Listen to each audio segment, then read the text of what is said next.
Ketika melamar pekerjaan, surat lamaran kerja adalah dokumen penting selain CV atau resume yang harus lolos screening HRD.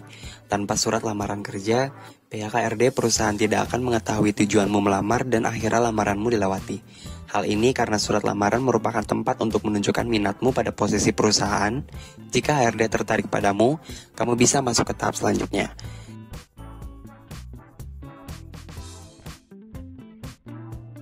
Ya, surat lamaran kerja merupakan tanda pengenal dari pelamar kerja. Dokumen ini juga menjelaskan ketertarikan seseorang kandidat terhadap posisi yang dilamarnya.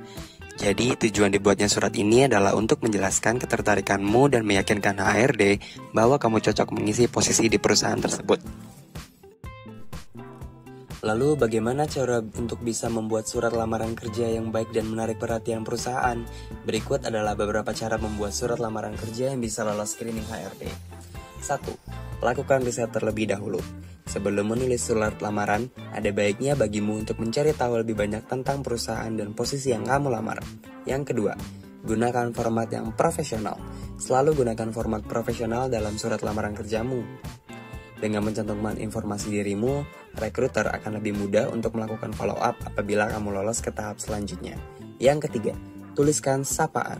Kamu bisa mencari tahu nama seseorang yang akan mereview lamaran kerja dengan riset yang dilakukan seperti di poin nomor 1. Dengan begitu, kamu bisa menggunakan sapaan yang tepat dalam surat lamaran kerjamu. Yang keempat, tuliskan posisi yang kamu lamar. Pastikan untuk menuliskan posisi yang kamu lamar di bagian pembuka surat. Hal ini supaya pihak perusahaan tahu kualifikasi dan skills seperti apa yang diharapkan darimu. Yang kelima, dalam kalimat singkat, jelaskan mengapa kamu adalah kandidat yang paling cocok untuk mengisi posisi yang kosong tersebut. Berikan penjelasan mengapa pengalaman, skills, pendidikan, atau sertifikasi yang kamu miliki itu relevan dengan posisi yang kamu lamar. Yang keenam, jelaskan mengapa kamu menginginkan posisi tersebut.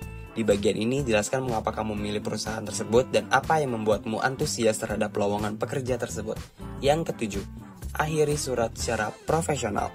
Di akhir surat selalu ucapkan terima kasih ke pihak perusahaan karena telah membaca suratmu. Pastikan bagian ini singkat dan jelaskan bahwa kamu menantikan balasan dari perusahaan.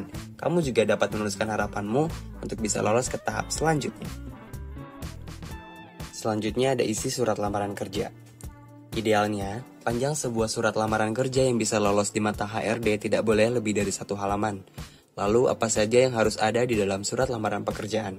Yang pertama, informasi kontak. Yang kedua, bagian pembuka. Yang ketiga, isi surat yang terdiri dari paragraf pembuka, paragraf tengah, dan paragraf akhir.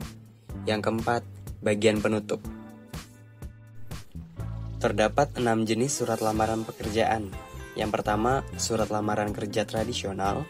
Yang kedua, surat lamaran prospek kerja.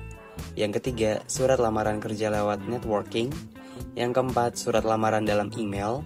Yang kelima, lamaran kerja untuk industri spesifik. Dan yang terakhir, surat lamaran kerja atau referral. Nah, itulah beberapa definisi singkat tentang surat lamaran kerja. Sampai ketemu di video selanjutnya.